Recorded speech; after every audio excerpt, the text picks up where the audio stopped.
là, on a fait ce qu'on avait à faire. On a, écoute, la suite des choses sera ce qu'elle sera. Que sera, comme disait Doris Day. Mais là, on passe ça. Fait que j'allais voir les dates puis tout ça. Fait que de toute façon, tu sais, ça me donne pas grand-chose de commenter autrement que de la façon dont je vais le faire. Et là, ben mon cher Frank, ça part là. Fait que, comme d'habitude, hein, on travaille... Parce que je viens de lire dans les commentaires, sotte simarde. J'aime ça. Sotte, c'est vraiment, j'adore. Ah oui, je viens de le voir, moi aussi, j'adore, effectivement.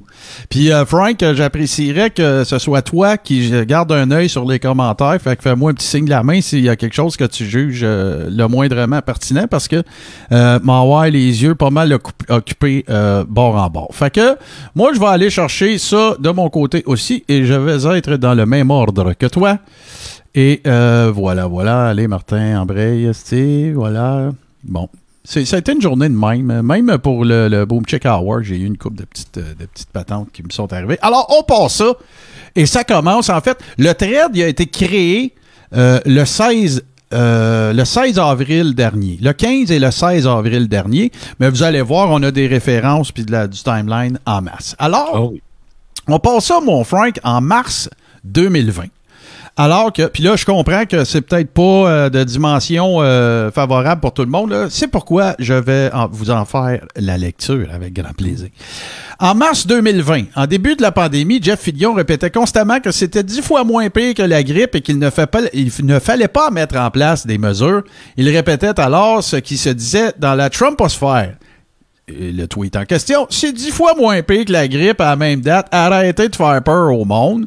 Il y avait un article du Journal de Québec qui lui titrait « La pandémie ne montre aucun signe d'essoufflement au pays alors que le cap des 250 décès vient d'être dépassé au Canada. » Le 5 avril, c'est-à-dire le mois suivant, il se créait, Dominique Moret partageait le premier groupe Facebook qui réclamait la fin des mesures sanitaires.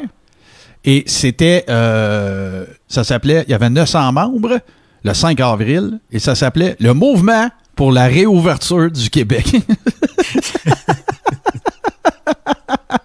Oh, du grand Dominique Mauvais. Ah oui, écoute, là, ben, puis tu sais, ça laissait très bien présager des choses qui s'en venaient. Fait qu'on continue, écoute, il y a du stock absolument magique là-dedans.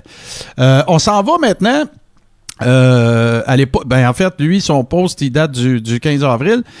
Moret Live sortait un post sur Facebook qui se lisait « Saura-t-on un jour le véritable nombre de personnes qui sont mortes uniquement à cause du coronavirus? Pour avoir ce chiffre précis, il aurait fallu mener des autopsies dans chacun des cas, ce qui s'avère évidemment complètement irréaliste. » C'est plus ton commentaire. Oh ben ta gueule! Donc, je vais pas t'interrompre, là. Ben non, puis là, je te vois pas, fait que c'est sûr que c'est un peu plus difficile, là, mais non, mais tu sais, on m'a arrangé pour te voir. J'aurais fallu faire des autopsies, mais ça n'a juste pas d'allure. Bon, ben, ta gueule.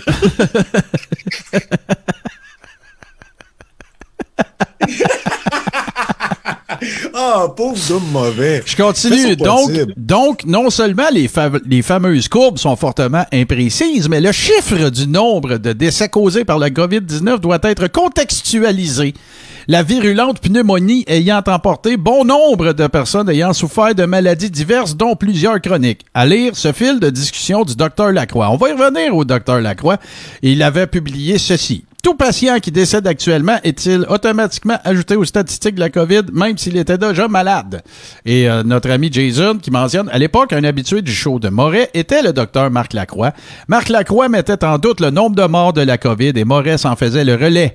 Lacroix est depuis en procès pour 11 infractions disciplinaires. Non, mais vois-tu, c'est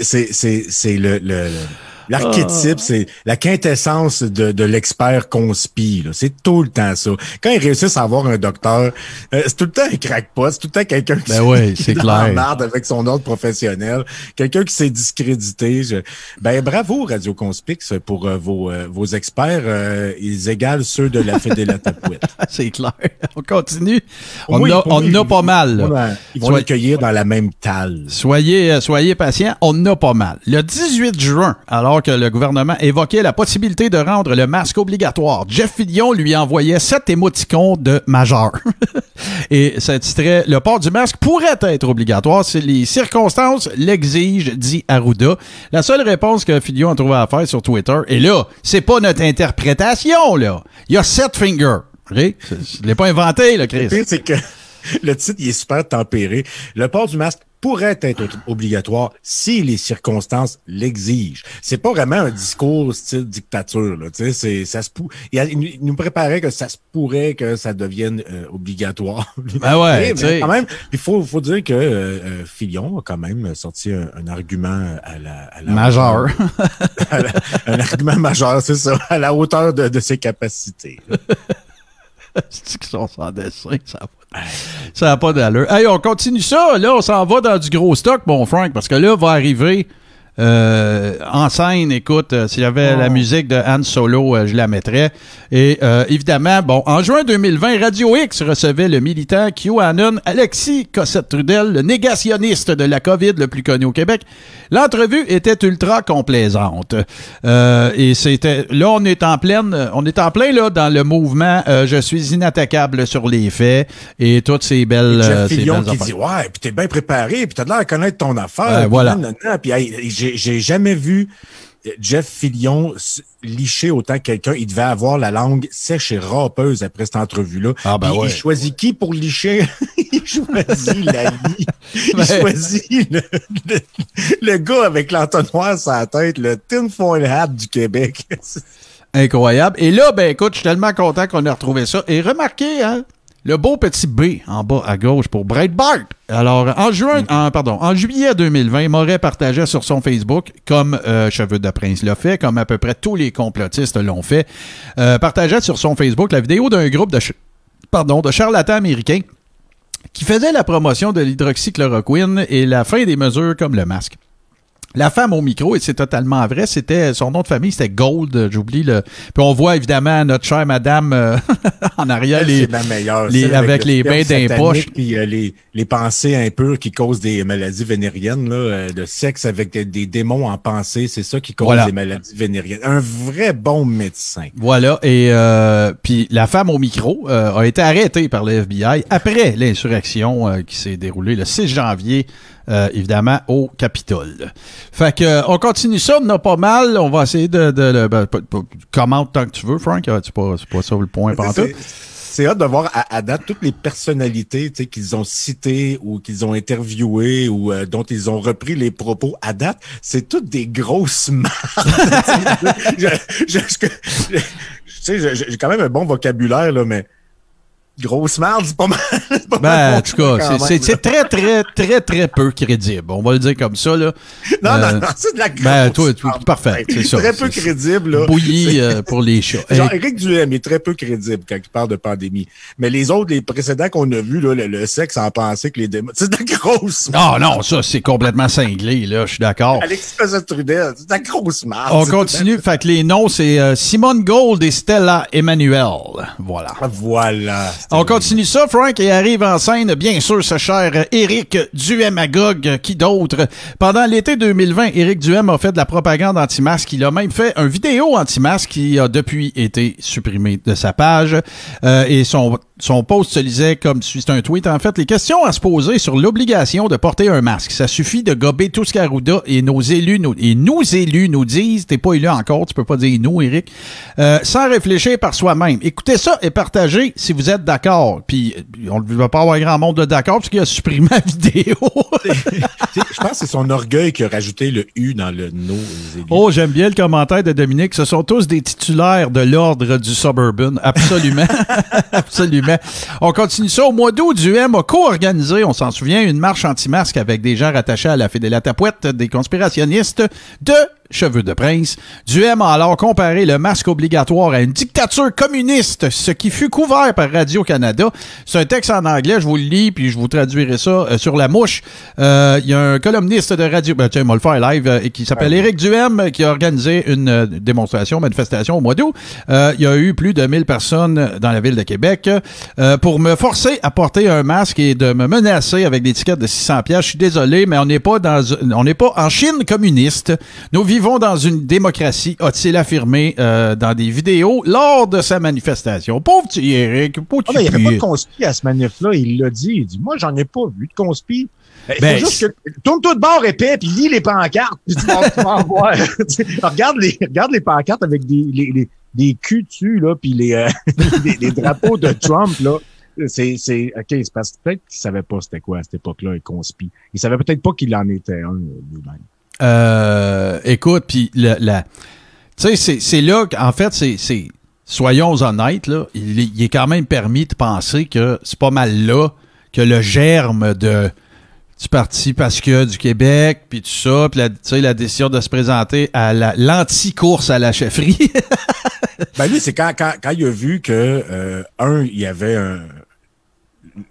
l'électorat de droite est en train de grossir et de se fédérer sous la bannière de la Fête des Latapouettes, là, avec le parti ridicule de Stéphane Blais, là, le parti risible et insignifiant qui va disparaître si ce n'est déjà fait. Conspitoyant au pouvoir. Lui, il a vu, c'est ça, conspitoyant au pouvoir. Lui, il a vu l'opportunité là. Il dit, OK, les fruits sont mûrs. C'est pas conspitoyant au pouvoir qui va réussir à les mettre dans le panier. Moi, je vais capitaliser là-dessus. J'ai un bon following dans la région la plus conservatrice du Québec, c'est-à-dire à Québec, où il y avait un micro à une des plus grosses stations de la ville, puis depuis longtemps. Puis lui, il s'est dit, Colin, c'est le temps, c'est là que je m'assieds en politique parce que je vois mes épais sont présents, sont militants, il y a une grosse ferveur, je m'en vais dans la talle des conspis. Je pense qu'il a vu, c'est un opportuniste. Je pense que ça faisait longtemps qu'il réfléchissait, qu'il pensait ou qu'il rêvait d'une carrière politique. Il a déjà été impliqué en politique, il a été conseiller de Mario Dumont à l'époque de l'ADQ. Puis moi, je pense qu'il attendait juste l'occasion. Puis là, le fruit était bien mûr. Il a été mûri par les rayons chaleureux de la Fête des Latapouettes et Stéphane Blais et les autres conspis. Puis lui, il est allé cueillir le fruit mûr, qui était d'ailleurs aussi le fruit du travail des conspis, mais qui n'avait pas assez de raisons pour en faire quelque chose de constructif. Lui, il a réussi avec le parti conservateur constructif, entre guillemets. Notre chum Nick, il est là. Lui, ils appellent les conspitoyens au pourvoi et non au pouvoir. C'est excellent. Il y a notre ami Danny aussi, et surtout le microclimat particulier de la région de Québec. OK, ça n'avait pas de lien. Ah, c'est pas celui-là, je voulais aller. Joël qui dit, on s'entend qu'il n'y a pas eu une grande course au PCQ. Il n'y en a pas eu, Joël. Il n'y a pas eu de course. Là. Ben non, il n'y en a juste pas eu.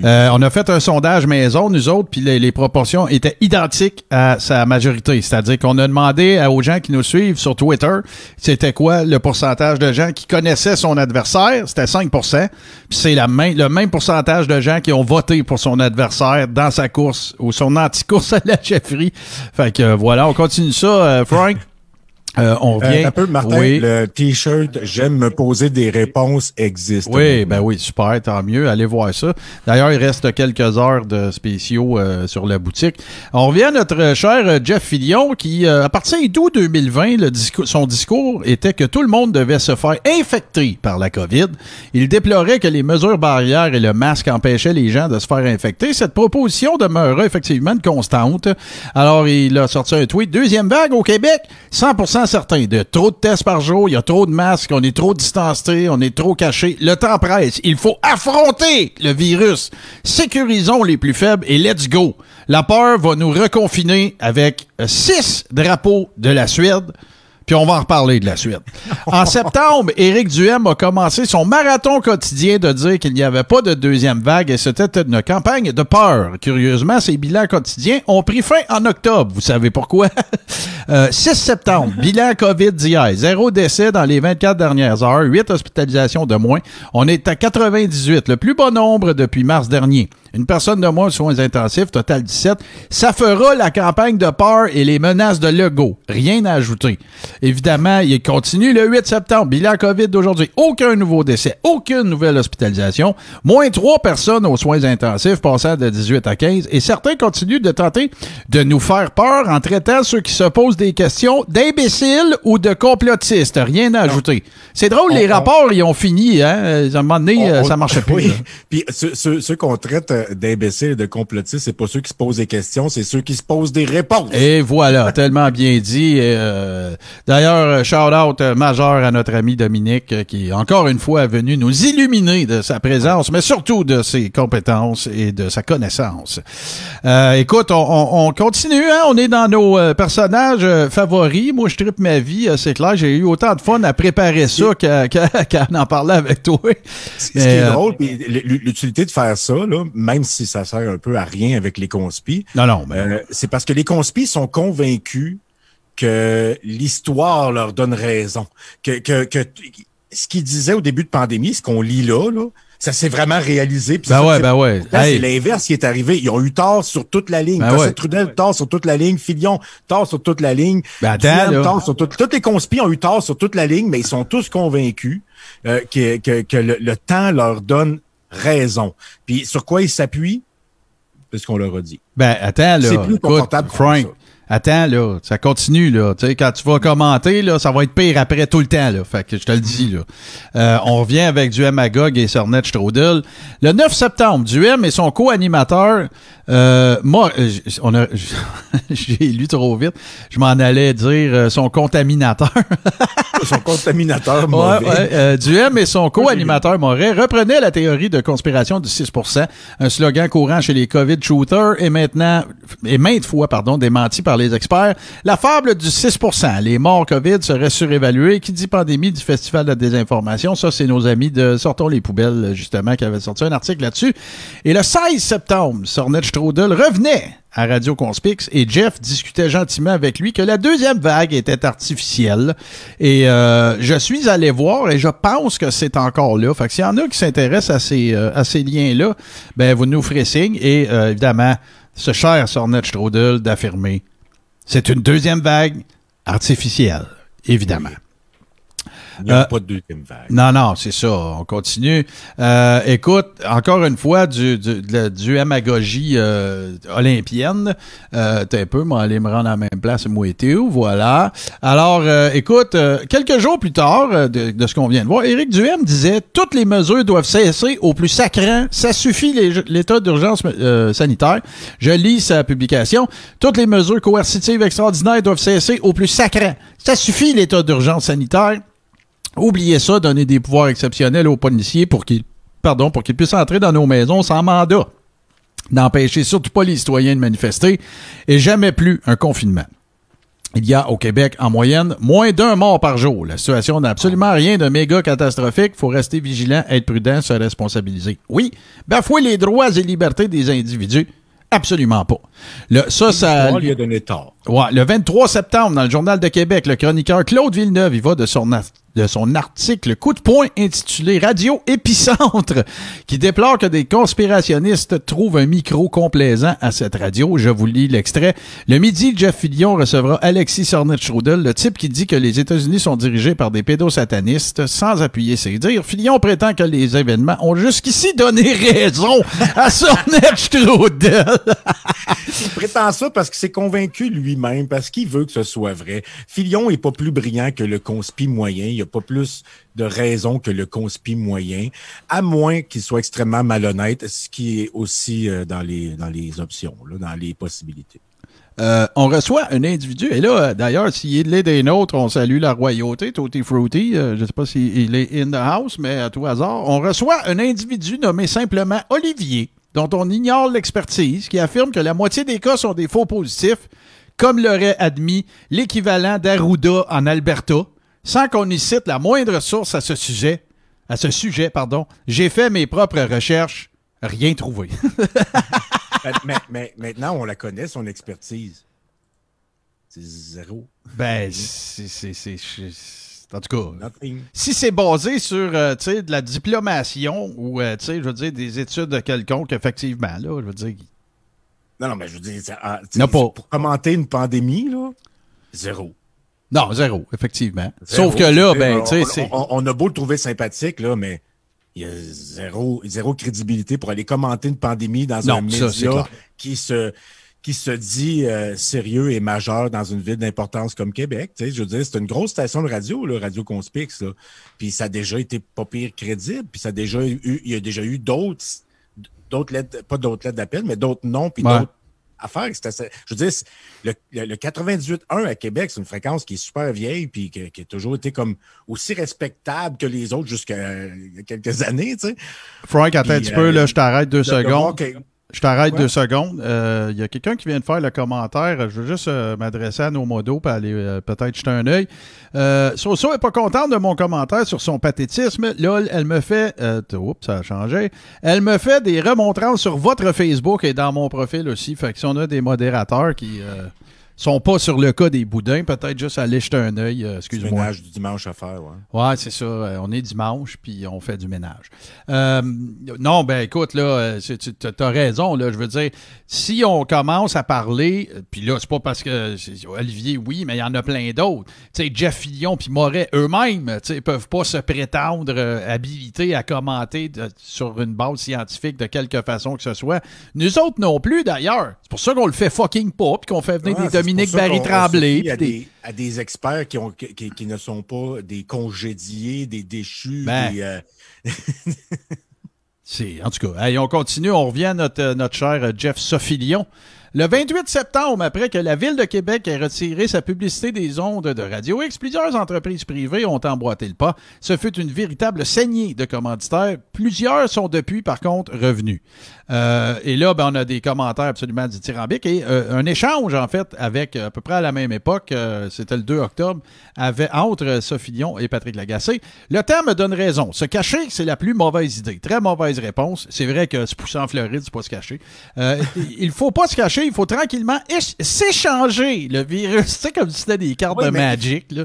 Non, mais tranquillement. Tu sais, non, mais c'est pas fou, là. Il faut se donner juste des petites doses de virus pour être juste un petit peu malade, puis après ça, immunisé. Hey, Frank, j'ai reçu mon premier appel. J'ai reçu mon premier appel joke. C'est fait. Oh. Alors ça, c'est réglé. Je commençais à m'inquiéter. Ouais, c'est ça. Je commençais à m'inquiéter un petit peu. Fait qu'on revient à nos affaires. Ah, ben là, c'est vrai, je ne l'ai pas montré à tout le monde. Il faut que les gens à risque se protègent et que nous, on s'occupe des CHSLD. On a déconfiné après ce tweet. Hein? Et là, ben, Lagacé qui répond, surtout ne demandez pas à Jeff Fillion pourquoi il efface ses tweets où il dit que le monde doit tranquillement se passer le virus. Ça le regarde. This tweet is unavailable.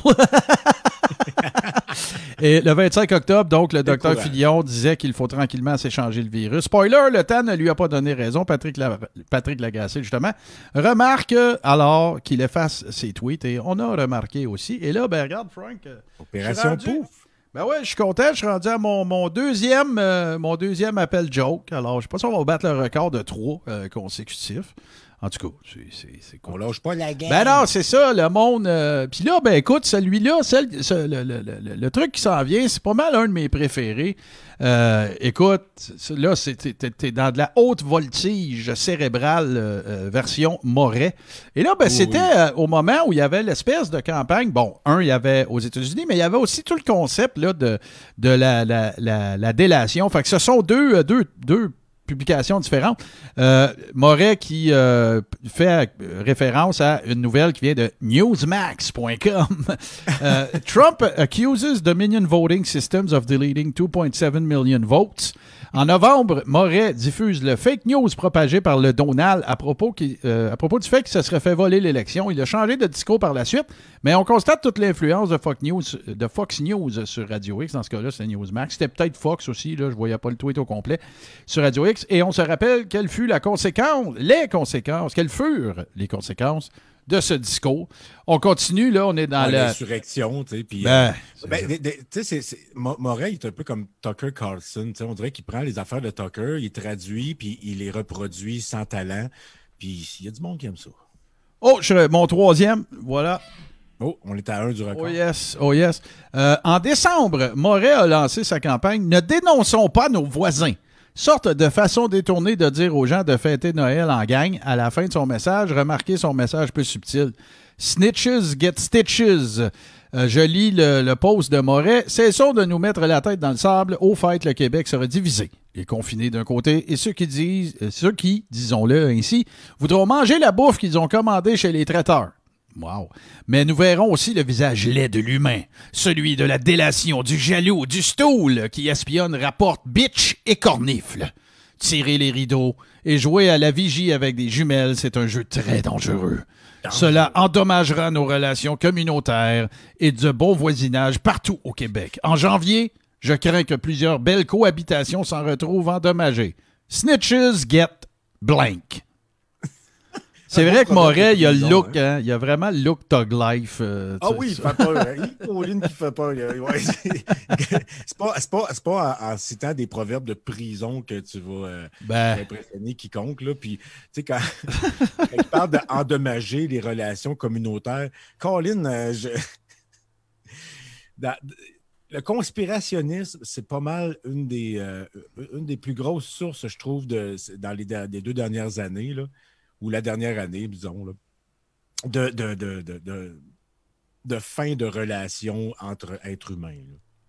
On continue ça, et là, c'est un peu le retour de ce cher docteur Marc Lacroix. Mais avant ça, le 15 janvier, Moret invite un médecin en pensant l'avoir de son bord.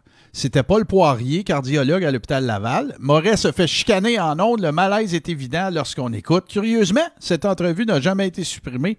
Et c'est effectivement le cas, j'ai vérifié. Par la suite, 2 jours plus tard, le 17 janvier, on apprenait que le docteur Marc Lacroix est en procès pour 11 infractions disciplinaires à cause d'une 50aine d'entrevues données sur les ondes de Radio X. Ah, mais c'est le fun, hein? On dirait que la station porte la poisse à ceux qui s'en vont à ce micro-là. Mais en fait, le problème, c'est magique, merde. C'est dans le booking, hein, le problème. C'est c'est pas de notre faute, c'est la bouqueuse, tu sais. Elle l'a bien trop bouqué, là. Là, celui-là, j'avais mis un petit X dessus, c'est le 12e. Et celui-là, je l'aime beaucoup, OK?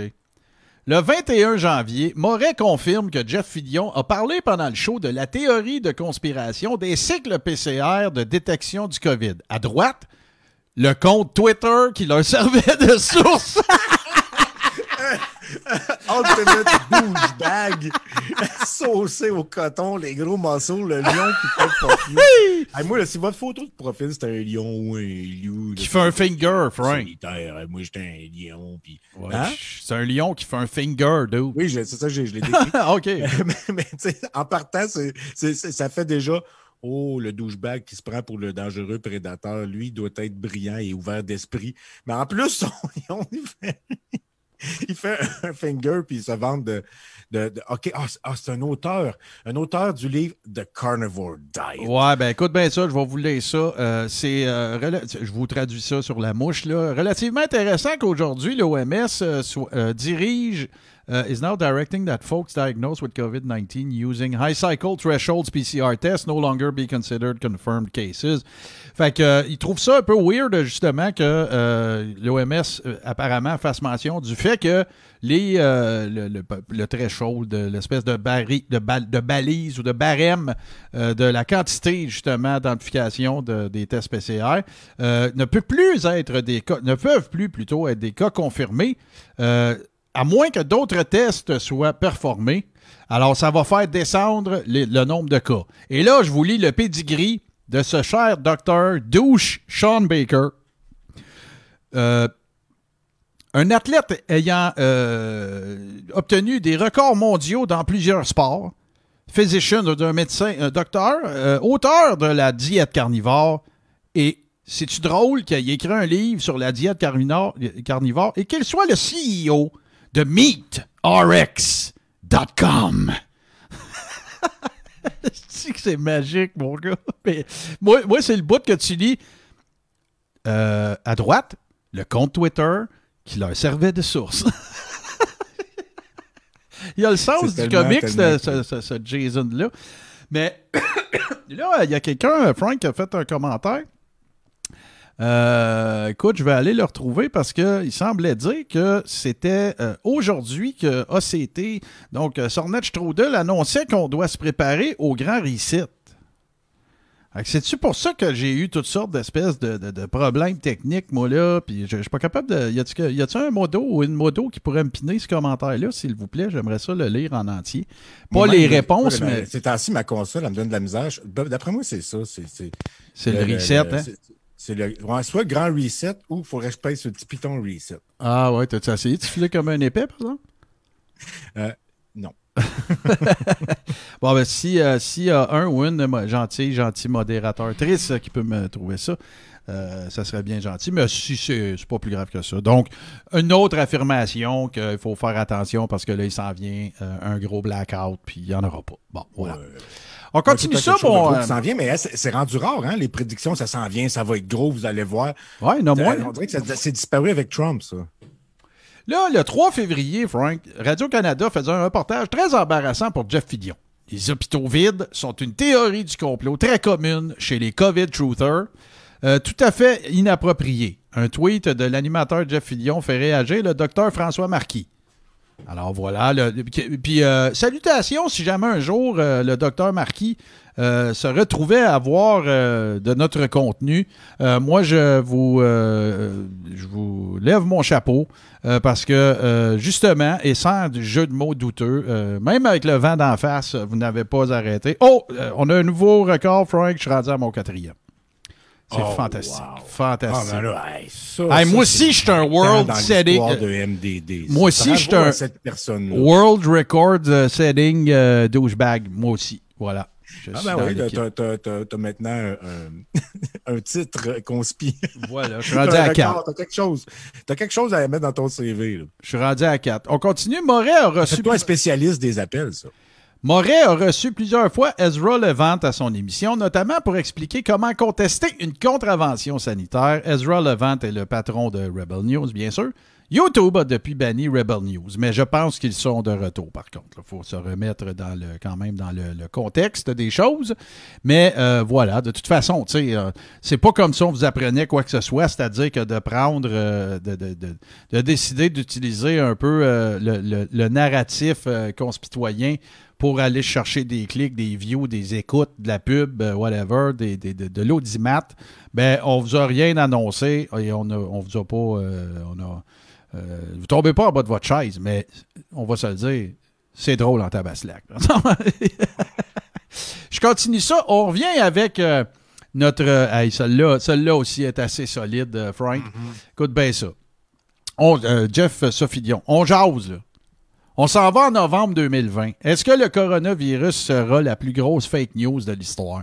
Les médias veulent démolir le capitalisme, les changements climatiques n'ayant pas fonctionné à la vitesse qu'ils voulaient. En novembre, l'économie sera en ruine. Printemps 2020, la COVID est décrite comme un complot anticapitalisme. Ils prédisent que ça deviendra une joke embarrassante en novembre et que l'économie sera en ruine à cause du confinement. Le data, une feuille de plywood en mars 2020 coûtait 22$. En mars 2021, elle coûte 70$. Et ce cher Moret qui va lui aussi d'une envolée à l'emporte-pièce. Le coronavirus va devenir un gros sketch dans le bye-bye. Non, mais tu sais, premièrement, la plus grosse fake news de l'histoire, c'est la religion. Puis deuxièmement... il a trouvé de manière, c'est bien sûr, voyons. Le changement climatique n'a pas réussi à démolir le capitalisme. Fait que là, c'est quoi? Est-ce qu'ils ont causé le changement climatique pour rien ou bien est-ce que c'est comme juste un mensonge? D'après moi, lui, d'être dans la gang, il n'y a pas de changement climatique, là, même si c'est clair. L'ouest du pays est en train de passer au feu juste avec le c'est pire que ça, Frank. Il a l'air de dire que c'est comme si les mondialistes avaient une switch à la maison qui pouvait les starter ou les arrêter. Les changements climatiques n'ayant pas fonctionné à la vitesse qu'ils voulaient. C'est ça. C'est un thermostat. Ils ont un thermostat, les mondialistes, là, au siège social du Nouvel Ordre mondial. Ils ont un thermostat pour la température, puis il y a un dimmer pour le soleil. Là. Puis selon les besoins. Là. Non, mais tu sais, à Radio Conspic, ça a toujours été dans le discours ça a toujours été des négationnistes du réchauffement climatique. Là. Moret, c'est le premier tata, dès qu'il fait fret un peu, à écrire « Il fait fret un matin, où sont où vos changements climatiques? » Une photo de pare-brise givré en début septembre. Là, puis ils font pas la différence entre la température et le climat. Là, Valérie, tu dis constater que Jeff et Moret sont nos préférés. Non, pas pantoute. Là. On vous présente le travail gargantuesque de notre chum Jason qui a fait un thread qui contenait 27 exemples d'affaires à coucher dehors de ces... ben tiens, d'ailleurs, le Jason en question, il est là. Alors, salut mon Jason. Je continue ça. Cette négation de la COVID a continué... Oh, désolé, j'avais oublié de transiter vers. Cette négation de la COVID a continué au cours de l'été 2020. Moins dangereux que la grippe. Le data est là, disait Fillon. Le mot data est utilisé par Fillon et Moret comme un talisman pour détourner l'attention lorsque les chiffres ne sont pas du tout de leur bord. On continue encore une fois. Ça, c'est le 13 juillet 2020. Moins dangereux que la grippe. Le data, il est là. L'histoire de bonhomme 7 heures, c'est pas de la science.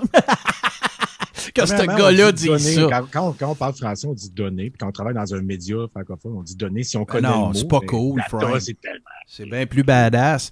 C'est Pierre, comme dire cool puis badass. Pierre Martin de l'Université de Montréal. Donald Trump n'a pas créé le coronavirus, mais une large part de la catastrophe que vivent les États-Unis peut être attribuée à sa spectaculaire incompétence.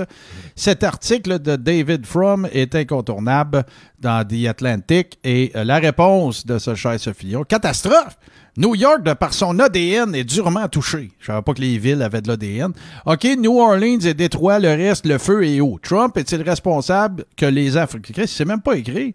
Trump est-il responsable que les Afro-Américains soient si fragiles au corona? Vous vous comportez comme un pioui. Sacrément! Hey, ça n'a pas de sens. Celle-là, je l'avais pas vu passer. C'est pas juste comme déplacé, c'est stupide, c'est demeuré. C'est cinglé tête. C'est complète absence d'intelligence. Tu sais, c'est le néant intellectuel dans un commentaire. Là, on continue ça. Le bon docteur Lacroix. Cette négation de la COVID a continué au cours de l'été 2020. Moins dangereux que la grippe, le data est là, disait Fillon. Le mot data, OK, je m'excuse, je l'ai lu 2 fois, je l'ai mis à 2 places et je trouve ça tellement bon si j'en fais des cut and paste. Le confinement fait des morts. Le plan de reprise de Trump est très crédible. Écoute bien les spécialistes qui ont analysé ça. Doom, Marc et Yann font le tour de l'actualité. Virus du 17 avril. Ils sont bons avec le data. Ah, sacrément. Non, ils devraient changer le premier D par un T. Voilà, continuons. D'ailleurs, le changement de lettre est très populaire dans la complosphère, dirons-nous. On continue ça. Écoute, on avance tranquillement. Moi, je tiens à dire, parce que là, je le sais que le Jason en question est parmi nous. Jason, c'est un travail de moine et c'est ô combien fucking entertainant de regarder ça à soir. Ça fait du bien de se remémorer. On était dans Denis la nuit en fin de semaine aussi. On était un petit peu justement à se ressasser des souvenirs de conspilexie et de... On a eu bien du plaisir. Tu peux faire un concours de citations la plus stupide. Qui va avoir le souvenir le plus ridicule de conspirationniste? C'est comme les gars de hockey qui parle, puis celui qui va sortir la remontée spectaculaire la plus haute de l'histoire, ou bien les séries, c'est plus cool. Mais nous autres, on peut y aller avec les citations de conspi les plus ridicules, les plus drôles. Ah, ben, il y en aurait une couple à date. Ça peut durer des heures et des heures. Il y a du ouais. Il y en aurait une couple à date. Fillon, Martin, fais ta job de metteur en ondes. Fillon tripe sur la Floride qui refuse le masque obligatoire, le data. La Floride a 34 237 morts pour une population de 21 millions, alors que le Canada, population de 37 millions, a 23 500 morts, malgré le handicap de l'hiver. Les mesures barrières fonctionnent. Alors, notre cher Fillon, bravo les jeunes Floridiens. Vous avez compris la stratégie de la Suède. On va en reparler, Frank. Parle pas ça la Suède, ça s'en vient. OK. L'immunité collective sera plus rapide qu'un vaccin. Depuis quand on se cache d'un virus qui attaque les gens en fin de vie? Pourtant, l'influenza et la gastro ont fait des millions de morts. Et encore, il continue. COVID-19, ça date du 5 juillet 2020. 8 morts au Québec sur 8 millions, 79 cas, 18 morts en Floride, 22 millions, 11 500 nouveaux cas. 11 500, finalement, le coronavirus, à part pour les gens en fin de vie, c'est un virus qui fait 0 dommage. Le data est clair. On doit vivre normalement avec le virus. Hashtag Suède. Non, mais 0 dommage. Tu sais, quand... Même si, tu sais, il y a ces opinions-là ridicules, normalement, un professionnel de la communication, tu sais... tu fais attention. Certaines précautions, on ne dirait pas... Même un cave, là, qui aurait au moins le souci de communiquer, tu sais, ce sens du monde, ou un minimum, juste 3%, mettons, de rigueur journalistique, dirais pas que ça fait 0 dommage, tu sais, quand tu sais que c'est clairement faux, là. Tu sais, je comprends pas que je comprends pas que le monde trippe là-dessus, trippe ce gars-là, sur ce genre de contenu-là. Moi, je pense qu'il faut être assez faible d'esprit pour pas se rendre compte que c'est de la merde. C'est vraiment de très bas étages, puis c'est du populisme. Là. Ben, en fait, c'est très intelligent ce que fait Filion. Admettons que quelqu'un vise la lie de la société, vise à aller chercher les imbéciles, les réactionnaires. Ben, il fait ça à la perfection. Très habile. En fait, je pense que Filion n'est pas un imbécile. Il est très habile. C'est juste que il se nourrit des éléments les plus les plus épais de la société. Puis, j'imagine que ça le sert bien. Ça doit le faire vivre. La prochaine, c'est ma préférée. C'est celle qui a permis à Ménage du Dimanche de prendre un petit peu de petit temps, se faire connaître un peu sur Twitter parce que j'avais fait une publication là-dessus qui avait fait fureur. Puis c'est vraiment pas parce que je suis plus créatif qu'un autre. C'est vraiment juste parce qu'il est épais. Leur modèle en 2020, c'est la Suède, allant jusqu'à mettre le drapeau dans son nom. C'est vrai. La date en 2021, le data en 2021, la Suède affiche un des pires bilans dans le monde. Voyez la Suède par rapport à ses voisins, la Norvège, la Finlande et le Danemark. On en a parlé également dans l'épisode 150 avec la première visite de notre ami Dominique Barry-Tremblay. Et le tweet allait comme suit. Je lance un défi 28 jours à François Legault en novembre. Le Québec imite les normes sanitaires de la Suède à 100% pendant 28 jours et on check les cas et le data entre octobre et novembre. Deal? T'es pas game, Frank. Et là, j'ai à droite, c'est un rapport du nombre de cas par million de personnes. Je concède que ce n'est pas à la même date. OK? C'est octobre, novembre, décembre, janvier, 5 mois plus tard. Sauf que c'est le nombre de cas par million d'habitants. C'est 625,36 pour la Suède. Le second pire pays, on va le dire comme ça, c'est l'Estonie avec 514. C'est même pas proche. Il faudrait pas que le graphique date de la même époque où Filion a fait son tweet. Il faut aller vérifier s'il avait raison. Puis le graphique dit clairement qu'il avait tort. Ouais. Je suis content que Frank n'ait pas été game. Merci. Moi, je le remercie. Plutôt à des gens qui ont des formations autres que faire chier le peuple là, pour le data que vous avez à droite provient de Johns Hopkins University. Donc, qui est une source excessivement crédible. Et si j'ai pas encore enlevé le truc, c'est parce qu'il y a quelque chose qui me rappelle un peu, un petit segue à faire avec la conversation qu'on a eue avec Dominique ce soir. C'est que, regarde, reprenons, ça c'est le rapport à droite. Le tableau à droite date du 11 avril, mais reprenons les affirmations du Dr Raoult. Je comprends qu'on n'est plus en avril, là, on est rendu au mois de juillet, mais regarde le nombre de cas par million d'habitants en Angleterre. C'est le dernier complètement en bas, c'est 22,75. Puis lui, il dit que les variants viennent tous de là, ça? Non, mais en fait, il disait que le taux de létalité était... je veux pas mal le citer, là, mais qui était très, très, très élevé. Là, tu sais, que c'était... qu'il n'y avait rien à se bomber le chest, on va dire ça comme ça. En tout cas, quand on compare à des pays européens, c'est pas si pire, hein? C'est pas si pire certain. Puis regarde, parlant d'Europe, écoute, Jeff, il lâche pas le morceau. La solution de Jeff, c'est qu'on attrape tous la COVID. En juillet, il cite même, écoute bien ça, là, l'Amérique du Sud, man. On a-tu besoin de dire quoi que ce soit, là? En 2021, au Brésil, les hôpitaux sont débordés. Il y a des milliers de morts par jour, là. Il aurait fallu qu'on s'en inspire. Je te lis ces tweets. La seule manière de gagner contre le COVID, post-vaccin, immunité collective. La Suède l'a fait. Ben oui, tu vois ce que ça a donné. New York l'a fait sans le planifier. En ce moment, la Floride, le Texas, l'Arizona et la Californie le font. Jeunes de 30 ans et moins, 70% asymptomatiques. Arrêtons de se cacher. Let's do it. Qu'est-ce que c'est ça, cette phrase-là? Je te lis tout de suite l'autre. C'est quoi le problème avec les cas? As-tu les chiffres des hospitalisations? C'est lui, le data important. By the way, plus les gens sont libres, plus le virus se promène et plus l'immunité collective embarque. Bonne soirée, Pépin le peureux. Je sais pas à qui parlait, là.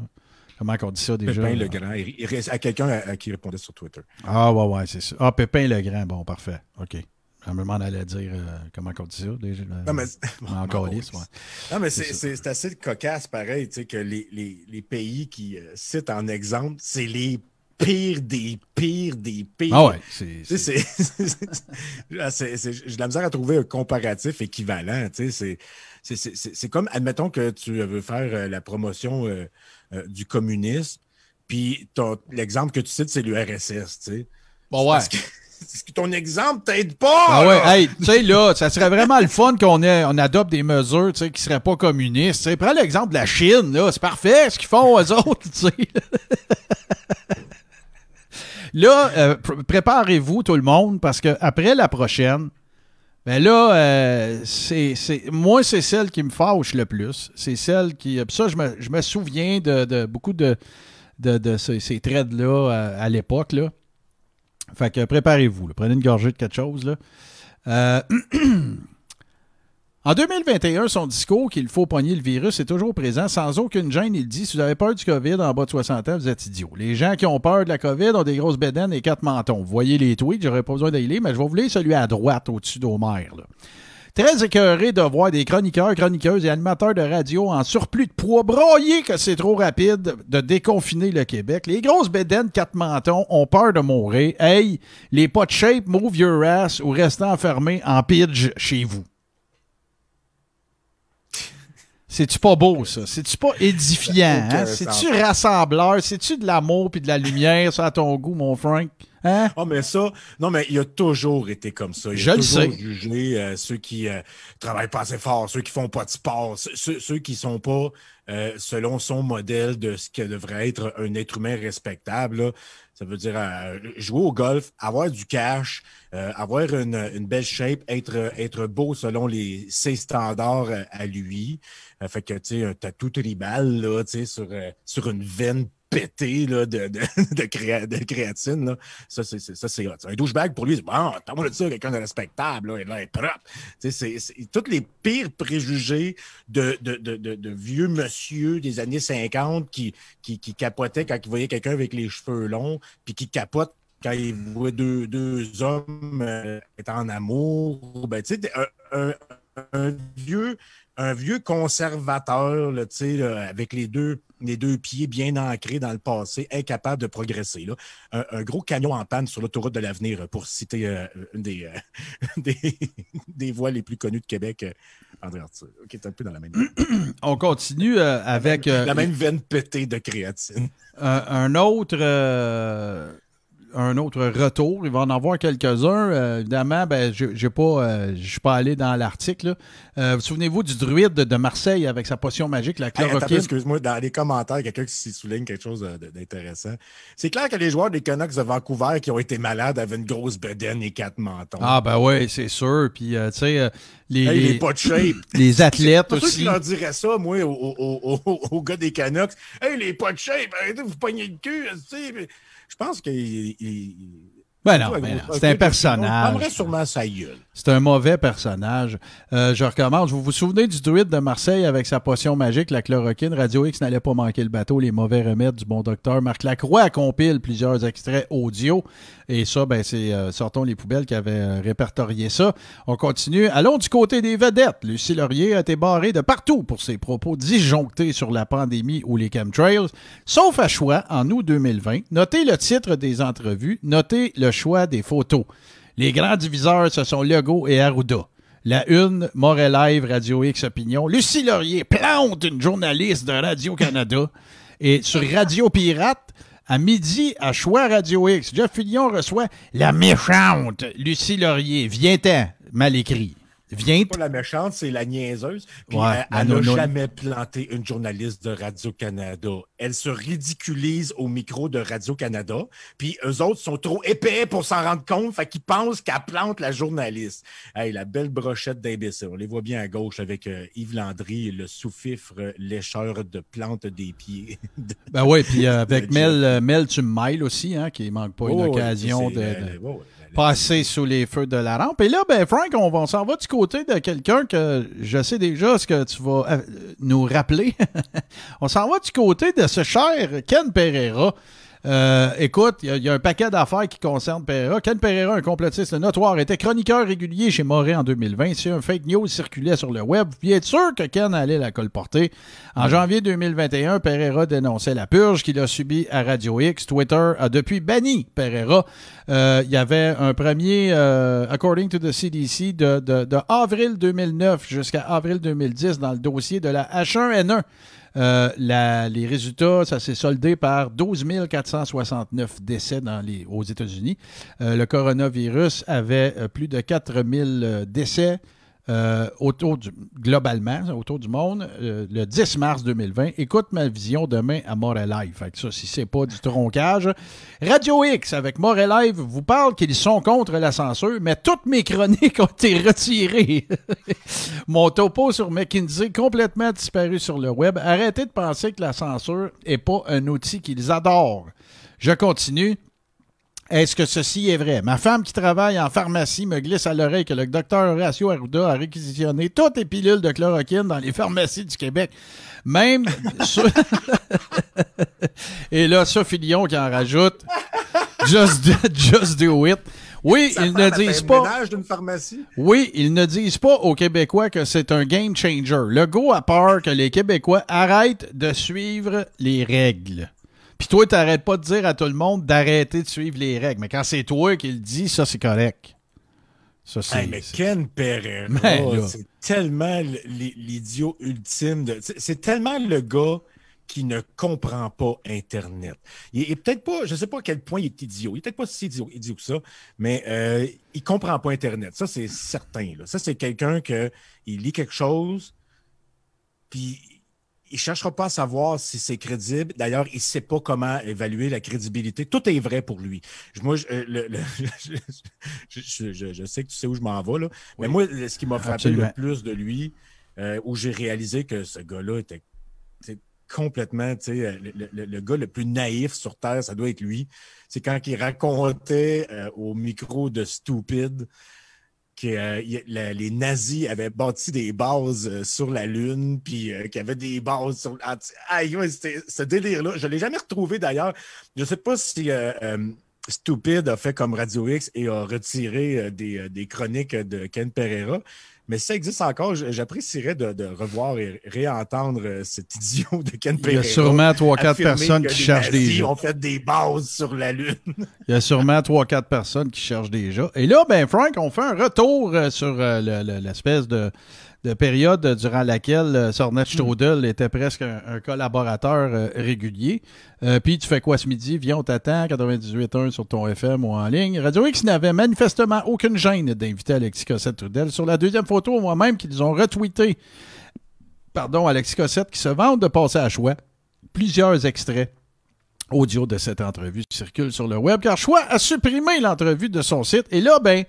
on est dans du grand narcissisme 101. Mon entrevue avec Jeff Fillion ce midi à Radio X. Bon, c'est pas la meilleure photo, mais je m'en suis pas si mal tiré. Merci à Jeff de m'avoir reçu. Non, mais ça montre que c'est beaucoup plus facile de passer à Radio Conspix qu'à Tout le monde en parle. Oui, absolument, effectivement. Et deuxièmement, que des fois, ce qui passe à Choix se fait censurer, se fait supprimer. Choix qui gueulent tout le temps contre la censure, mais qui eux-mêmes retirent des publications et des entrevues qu'ils n'assument plus parce qu'ils n'ont pas assez de couilles, j'imagine, ou qu'ils ne sont pas assez intègres. Au moins, à Tout le monde en parle, je me rappelle pas qu'on ait caché des extraits ou tenté de faire oublier des choses qui se sont passées là. À leur défense, en fait... c'est sûr que Tout le monde en parle, c'est préenregistré, ils ont le bénéfice du montage, là, mais même à ça. Quand tu te dis intègre, puis contre la censure, puis nous autres, on n'a pas peur, puis on n'a pas peur d'aller à contre-courant, puis on assume nos opinions, puis on donne des voix à ceux qui en ont pas, puis... Oui, mais si tu effaces leurs entrevues, après tout ce que tu viens de dire, vient perdre sa valeur. Hey, puis là, Jean-François qui vient de faire un excellent commentaire. J'aimerais bien ça les voir se pogner là-dessus. Tu fais se rencontrer Jonathan Blanchette, Ken Pereira, ça fait un asti de débat. Il n'y a pas de base nazie sur la Lune, merde, c'est un hologramme. C'est peut-être des hologrammes de base sur la Lune. Peut-être. Peut-être. Écoute. Je dis qu'on est tous dans un gros holodeck là, matriciel. Là. L'agenda. Ils savent de quoi je parle.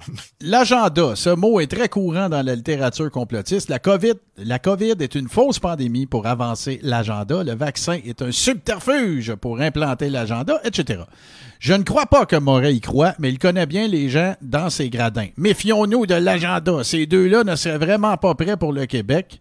Et là, c'est Tucker Carlson qui est en entrevue avec je sais pas qui. Non, Glenn Beck qui est en entrevue avec je sais pas qui. Non, c'est Carlson avec Carlson M. à Beck. gauche, ouais, la vie était censée revenir à la normale après le vaccin. Et là, écoute, il en fallait pas plus pour que le Sophilion en chef se fasse aller. J'ai vu que de la désobéissance aujourd'hui, Suède, rassurant de voir autant de Québécois qui ont compris qu'il faut se passer tranquillement, le COVID, tranquillement, avant l'automne pour s'immuniser. Vive la Suède! Et là, Frank, je me permets un petit aparté parce que tu sais que un joueur de poker, ça a un défaut, c'est de remarquer des patterns. Et là, écoute, le pattern, il est barré, raide. C'est les petits calls en anglais de Jeff Fillion, parce que avant l'automne, pour s'immuniser, vive la Suède et no fucking way, Arruda et la santé publique. Votre plan est désastre avec la Suède, toujours. Et il renchérit. Pourquoi pas une marche pro-déconfinement à Montréal et Québec, sans masque, une genre de marche fuck COVID-19, goodbye Arruda, our lives matter. Ouais, mais, parler anglais comme ça, là, c'est vraiment parce que il sait que ses auditeurs, ils trouvent ça cool. Ben oui, c'est badass. Il y a 15 ans, c'était exactement la même chose. Ils se donnaient des titres en anglais. Puis tu remarqueras que ceux qui sont impressionnés par ce genre de vocabulaire-là, avec des expressions anglaises à outrance pour essayer de faire plus cool, c'est souvent des gens qui ne parlent pas anglais. Puis dans la ville et la région de Québec, des gens bilingues, il y en a très peu. La plupart des gens ne parlent pas anglais. Il y en a sûrement moins qu'à Montréal. Ils sont plus impressionnés par l'usage de l'anglais. Puis depuis toujours, depuis les débuts de Radio X, ça a toujours été, Jeff Fillion a toujours été en pamoison devant les États-Unis. Puis il parlait tout le temps, il essayait tout le temps de dénigrer le Québec par rapport aux États-Unis, qu'on devrait être plus comme eux autres, puis que le football, c'est bien plus hot que le hockey. Puis, tu sais, c'est toujours cette espèce d'éloge de la culture américaine. Puis, j'ai rien contre la culture américaine, mais de la façon que Jeff Fillion le fait, il fait comme une groupie décrit son idole à 14 ans. Là, ouais, c'est ça. Quand moi, je parlais je sais pas, de New Kids on the Block quand j'avais 7 ans, 8 ans, là. Puis c'est les meilleurs au monde, puis c'est le meilleur groupe, puis ils sont super fins, puis ils prennent pas de drogue, puis tu sais, c'est comme ça, lui. C'est une groupie des États-Unis. Fait que puis le public de Radio X est habitué à ce vocabulaire-là. Tu sais, je me rappelle à l'époque du Monde parallèle, l'émission qui a tellement fonctionné à l'époque de gloire de Jeff Fillion, le journaliste, c'était Denis Gravel qui s'occupait des nouvelles, mais c'était pas le journaliste. C'était Dennis, the fucking news guy! Il se donne le temps des espèces d'appellations comme ça parce que ça fait tellement plus cool. Fait, pour moi, je vois ça fait 15 ans que je le lis puis que je l'entends parler comme ça puis qu'il essaie d'être cool. Puis je sais que ça impressionne bien du monde, puis particulièrement ceux qui ne parlent pas l'anglais. Je sais pas pourquoi ça s'était fait là, mais ça l'a. Catherine Lachance me dit qu'elle n'est pas d'accord. L'anglais est pas mal présent à Québec, peut-être dans les autres régions moins touristiques. En tout cas, moi, j'ai passé une bonne partie de ma vie à Québec, là. Puis j'ai beaucoup d'amis à Québec. Il n'y en a pas un qui maîtrise l'anglais. Puis je suis pas en train de dire que c'est parce que ça sert à rien l'anglais à Québec. Ça sert à rien. Tu n'as pas besoin de parler anglais à Québec. C'est pas comme à Montréal où tu peux ne pas te faire comprendre dans un commerce en français. C'est très peu courant à Québec des gens bilingues. Je pense que c'est pour ça que ça les impressionne plus, ce vocabulaire-là. Il y a des gens qui semblent dire qu'il y a peut-être plus d'anglais qu'à ton époque aussi, là, mais c'est clair que... peut-être, mais là, mon époque... C'est sûr que, écoute, là, il n'y a pas de comparaison à faire avec Montréal. Et moi, je retiens aussi, surtout, que je suis très heureux que lorsque les New Kids on the Block étaient à leur apogée, je n'avais pas 8 ans. Hey, on continue. Oui, t'as pas été... non, ça a toujours été plat. J'avais pas 8 ans non plus quand j'étais à Québec, puis même quand je compare avec l'Abitibi, c'est beaucoup plus cosmopolite et bilingue ici qu'à Québec. Continuons avec l'arrivée de notre cher Samuel Bourrette. Revenons en 2021. Éric Duhem a participé à un Zoom d'organisation pour la manif complotiste du 9 avril 2021. Celui en haut à gauche, c'est Samuel Grenier, un complotiste très proche de la gang de Stéphane Blais et Alexis Sornet-Strudel. Ce même Samuel Grenier est impliqué dans l'organisation de la plus grosse manif de Covidio prévue le 1er mai au Stade olympique.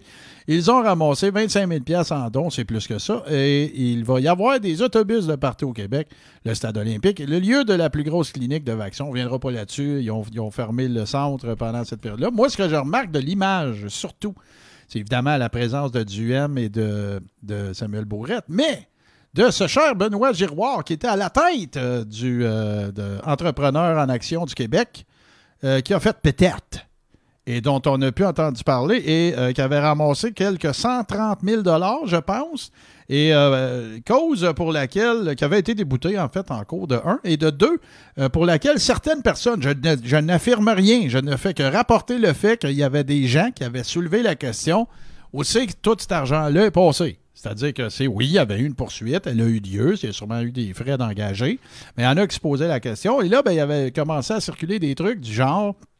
ce qui reste va être utilisé par ceux qui voudraient continuer ces démarches-là. Pas eu d'autres nouvelles de ça par la suite, comme dans Sweet Fuck All.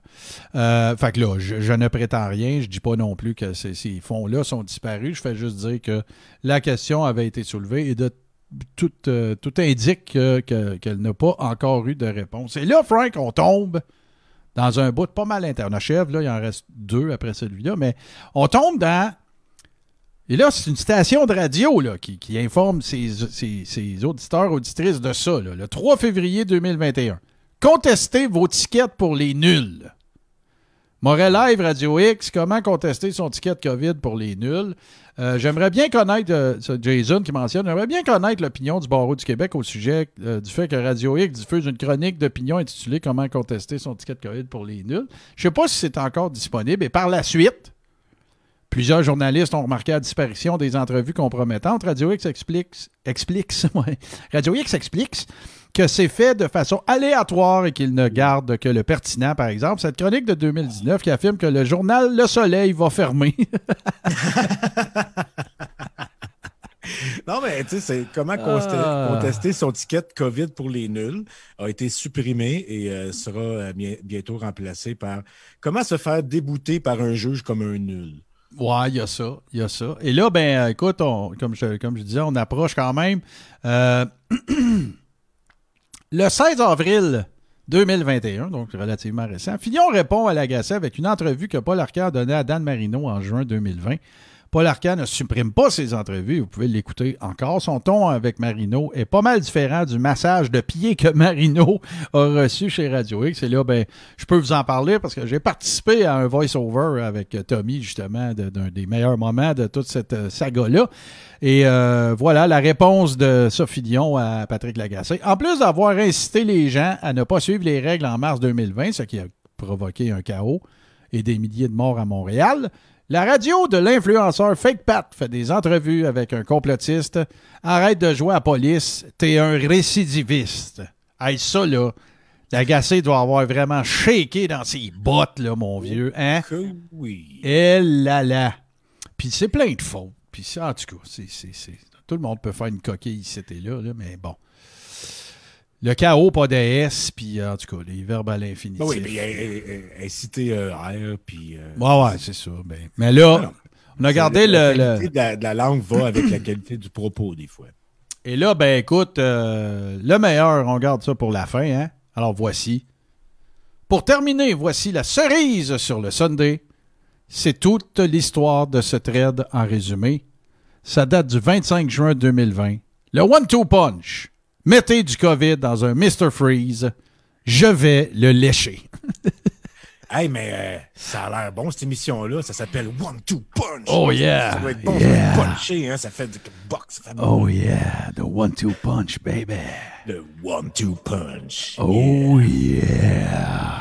Oh, j'ai des bons oh yeah! Faire des hits, ouais, j'ai des bons oh yeah à soir, par exemple. Je suis fatigué. C'est une assez intense journée. Merci à Jason, surtout à son travail puis à l'autorisation qu'il m'a donnée justement de pouvoir l'utiliser puis d'en faire des slides comme ça. Alors, je vous souhaite à tous et toutes une excellente semaine et je vous laisse en vous disant oh yeah!